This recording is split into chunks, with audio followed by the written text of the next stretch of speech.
सबसे पहले तो मैं विधि न्यायिक राज्य मंत्री भारत सरकार आदरणीय अर्जुन मेघवाल जी का विशेष तौर से धन्यवाद करना चाहूँगा कि हरियाणा के कुरुक्षेत्र में जिन्होंने टेली लॉ को लेकर के एक रीजनल कॉन्फ्रेंस यहाँ आयोजित की है। और इसका एक बड़ा लाभ, क्योंकि आदरणीय प्रधानमंत्री मोदी जी की जो सोच है कि हर व्यक्ति को न्याय मिले, सुलभ न्याय मिले, और उसको लेकर के टेली लॉ के माध्यम से आज जो वर्कशॉप का आयोजन हुआ है, इसके अंदर हमारे CSC सेंटर्स के हमारे एडवोकेट्स और हमारे जो सहायक वकील हैं, एडवोकेट्स हैं, आज उनका ये प्रशिक्षण हुआ है। और इसके माध्यम से अंतिम व्यक्ति तक सुलभ और मुफ्त उनको ये न्याय मिले, ताकि कई लोग जो बहुत ऐसे व्यक्ति हैं, गरीब हैं, वो सोचते हैं कि कोर्ट में नहीं जा सकते और उनको न्याय नहीं मिलता। उनके साथ संपर्क करके, उनको जागरूक करके कि अगर किसी के साथ अन्याय हो रहा है तो उसको भी न्याय मिले, ये आदरणीय मोदी जी की एक सोच है। और उसको लेकर के आज इस वर्कशॉप का आयोजन किया गया है और मुझे पूरा विश्वास है कि इसका बड़ा लाभ नीचे तक आम व्यक्ति को मिलेगा। प्रो ब्रोनो उसके माध्यम से भी, क्योंकि बहुत सारे एडवोकेट्स जो स्वयं ही अपनी प्रेरणा से लोगों की हेल्प के लिए खड़े हो जाएं, तो इन सब का लाभ आम जन को मिलेगा। यही सोच आदरणीय प्रधानमंत्री जी की है कि न्याय का लाभ हर व्यक्ति तक पहुंचना चाहिए, हर घर तक पहुंचना चाहिए, ताकि हर व्यक्ति को लगे कि मुझे न्याय मिला है। नहीं, देखिए, बड़ा दुर्भाग्यपूर्ण है, क्योंकि जो सरकार लगातार इस बात की दुहाई देती थी कि हमारी सरकार ईमानदार है, हमारी पार्टी कट्टर ईमानदार है, हमारी पार्टी के नेता कट्टर ईमानदार हैं, उनका चेहरा जनता के सामने आ रहा है। क्योंकि दिल्ली के लोग समझ गए हैं, दिल्ली के लोगों ने उनको बाहर कर दिया है। अब पंजाब की बारी है, जल्दी ही पंजाब से भी उनको बाहर करने का काम, क्योंकि उन्होंने बड़े सजाबाग दिखाए और उन्होंने कहा था कि हम ईमानदारी से काम करेंगे। परंतु जितना शोषण उन्होंने पंजाब का किया है, पंजाब को पीछे किया है, मेरे ख्याल से कांग्रेस से भी ज़्यादा उन्होंने पंजाब का शोषण किया है। और लोगों ने कांग्रेस के ऊपर अविश्वास किया, उनको बाहर किया, इनके ऊपर विश्वास किया, परंतु इन्होंने पंजाब के लोगों के साथ विश्वासघात किया। अब लोगों का मन है कि भाई अगर पंजाब को आगे बढ़ाना है तो पंजाब के लोगों ने मन बना लिया है कि नरेंद्र मोदी जी के साथ, सीएम साहब कमल के फूल के साथ हम चलेंगे और वहाँ भारतीय जनता पार्टी की सरकार बनाएंगे। क्योंकि इनको भी देख लिया है, इनके कामों को भी देख लिया है, इन्होंने जो कहा है उसके उल्टे काम कर रहे हैं। भ्रष्टाचार के अंदर दलदल में ये फंसे लोग हैं। और केजरीवाल तो पूरा माल खींच रहा पंजाब से, कभी कहीं ले जा रहा, कभी कहीं ले जा रहा, आपको पता ही है। राज्यसभा चुनाव के बाद राज्यसभा चुनाव में जो खेला हुआ कांग्रेस में, अब तक कोई खेला नहीं हुआ, हलबली मची हुई है। कोई खेला नहीं हुआ राज्यसभा के चुनाव में। राज्यसभा के चुनाव में कांग्रेस के प्रत्याशियों ने, परंतु मैं ये कहूंगा कि ये दुर्भाग्यपूर्ण है। ना तो राहुल गांधी को अपने नेताओं पर विश्वास है, ना नेताओं को नीचे अपने विधायकों पर विश्वास है। आपके सामने है, विपक्ष का नेता 2 बार का मुख्यमंत्री पोलिंग एजेंट बनकर बैठ गया। कांग्रेस का हरियाणा का प्रभारी पोलिंग एजेंट बनकर बैठ गया। भाई, जब आपके ऊपर विश्वास नहीं है, आपको उन्होंने वोट भी दिखाया, फिर आप कैसे कह सकते हैं कि खेला हो गया? खेला नहीं हुआ, उनको दिखाया उन्होंने सारा कुछ। हुड्डा साहब मनाने जा रहे हैं अपने विधायकों को अपने हुड्डा साहब जा मनाने जा रहे हैं बार-बार। आज भी गए, कुलदीप वत्स को मनाने गए हैं। नहीं, देखिए, क्योंकि जिस प्रकार का कांग्रेस के अंदर जो अंदर अंदर घुल रहा है मामला, ये मनाने से नहीं कुछ होगा, इससे कोई फर्क नहीं पड़ने वाला है। ये आपके सामने है, मेघवाल साहब यहाँ प्रशिक्षण शिविर लगाया कांग्रेस ने, इनको पता है सबको। मैं भी हैरान था, 10 दिन का प्रशिक्षण शिविर लगाई दिया, 10 दिन का। मैंने कहा ये क्या काट डांगे। और राहुल गांधी आया, 1 घंटा भी नहीं रुका, रोटी खाकर चला गया। क्या बढ़ेगा? कुछ नहीं बढ़ेगा। हरियाणा की आर्थिक आजादी के लिए एक गांव एक उद्योग के लिए हम कितना आगे बढ़ रहे हैं? भाई, पूरा सरकार इस बजट के अंदर आपने देखा है ना, हर वर्ग के लिए इस बजट के अंदर नई नई योजनाएं हर वर्ग के लेकर के आए हैं। जो प्रधानमंत्री नरेंद्र मोदी जी का विजन है, इस बजट के अंदर साक्षात उसको धरातल पर उतारने का काम हमने किया है। आदरणीय प्रधानमंत्री जी का जो संकल्प है कि भारत 2047 तक विकसित राष्ट्र बनाना है, उस विकसित राष्ट्र में आदरणीय प्रधानमंत्री जी ने जो शब्द कहे थे कि विकसित राष्ट्र तब बन सकता है जब हम किसान को, महिलाओं को और युवाओं को और गरीब का उत्थान करेंगे, तो ये भारत विकसित राष्ट्र बनेगा। हमारा बजट उसी आधार के ऊपर है। ये महिलाओं को भी सशक्त करने वाला है, किसान को भी मजबूत करने वाला है, युवाओं को रोजगार देने वाला है और गरीब को उसको मजबूत उत्थान करने वाला है। प्रधानमंत्री नरेंद्र मोदी जी का इसमें विशेष आग्रह है कि आप अवेयरनेस इस स्कीम का फैलाइए। जब लोगों को इसकी जानकारी होगी तो वो ज़्यादा से ज़्यादा जुड़ेंगे और ज़्यादा से ज़्यादा लाभ लेंगे। उनको पता लगेगा कि भारत सरकार ऐसी एक स्कीम चला रही है। इसलिए आज हमने आपको सबको तकलीफ दी कि आप इस प्रोग्राम में आइए और हमारा जो ये कार्यक्रम चल रहा है उसको सुनिए और समझिए। इसके लिए उपस्थित हमारे मंच पर हमारे हरियाणा सरकार के माननीय मुख्यमंत्री जी श्री नायब सिंह जी सैनी साहब, हमारे हरियाणा सरकार के माननीय मंत्री श्री राव नरवीर सिंह जी। इसका एक पार्ट अंतर्निहित है, लेकिन इसके दो बड़े पार्ट जो आपने अभी देखे। एक है टेली लॉ। टेली लॉ का मतलब है कि अगर कोई गांव में बैठा है, वकील को जानता नहीं, तो उसको वकील कैसे मिलेगा? कोई महिला है, अनपढ़ है, लेकिन ऐसा विवाद हो गया, खेत का हो गया, गांव की गली का हो गया, घर में हो गया, तो उसको कानूनी सहायता कैसे मिलेगी? इसके लिए ये टेली लॉ है, जिसके आपने सारे रूप अभी यहां देखे। एक है प्रो बोनो। प्रो बोनो एक कल्चर है कि कोई एडवोकेट अगर किसी का जरूरतमंद का फ्री में मुकदमा लड़ता है तो उसने तो मुकदमा लड़ा, लेकिन उसकी भी कोई सहायता करे। तो सरकार ने एक स्कीम बनाई कि आप लड़िए, आवश्यकता अनुसार हम कुछ आपको राशि देंगे।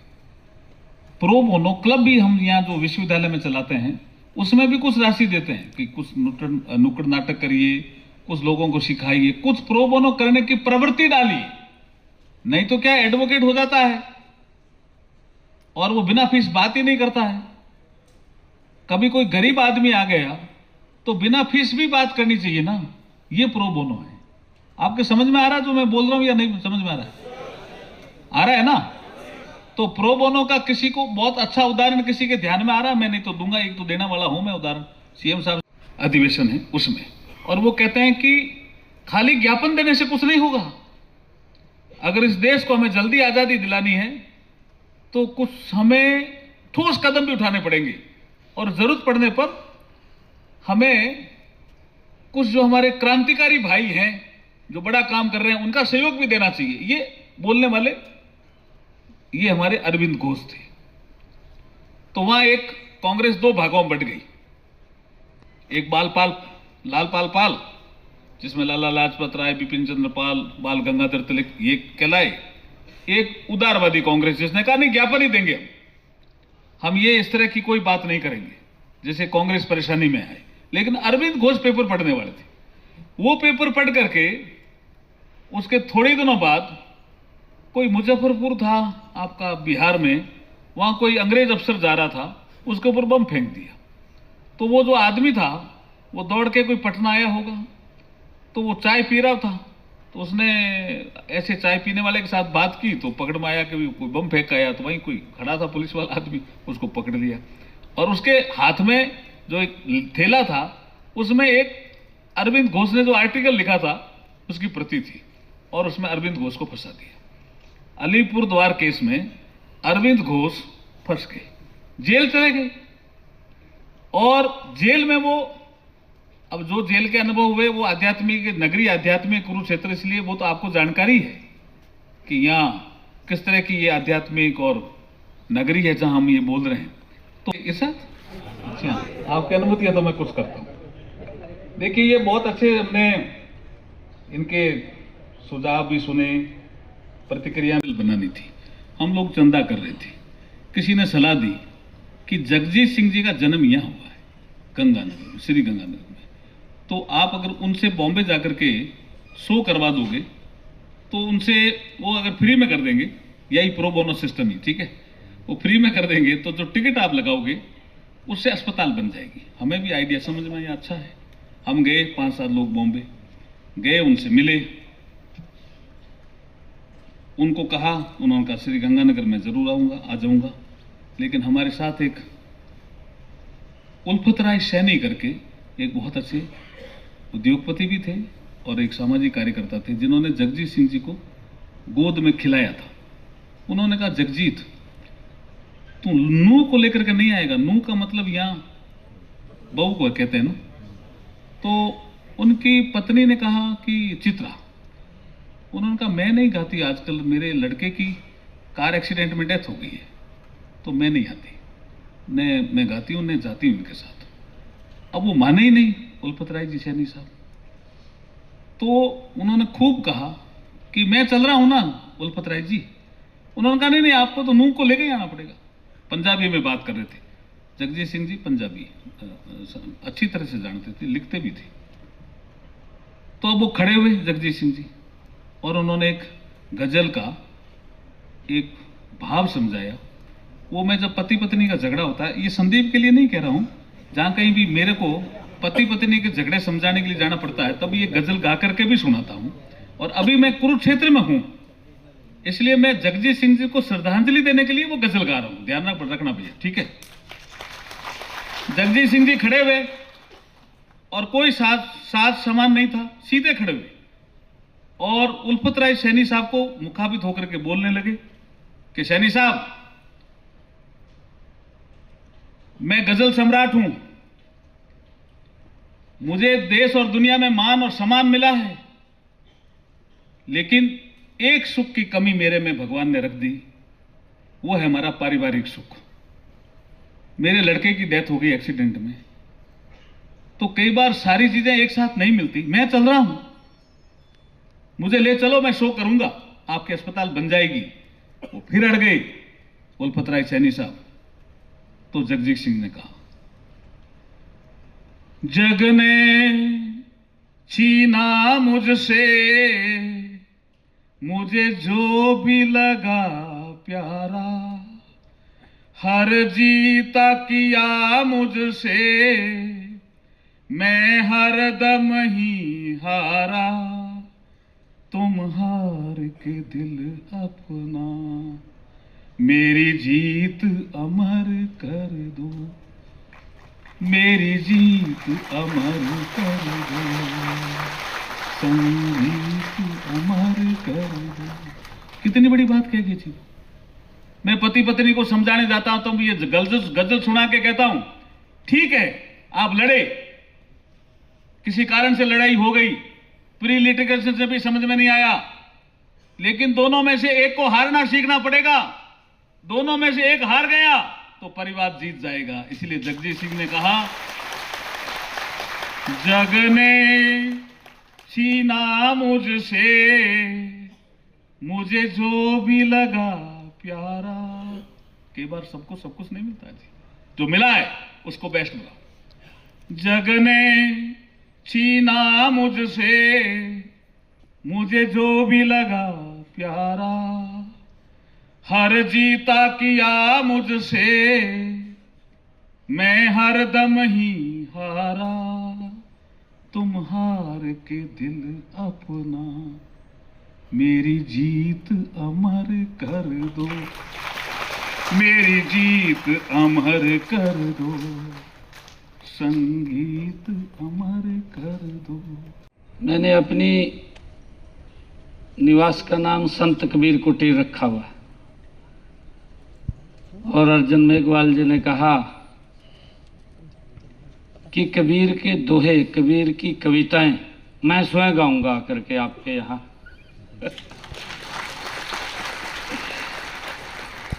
ऐसे हमारे अर्जुन मेघवाल जी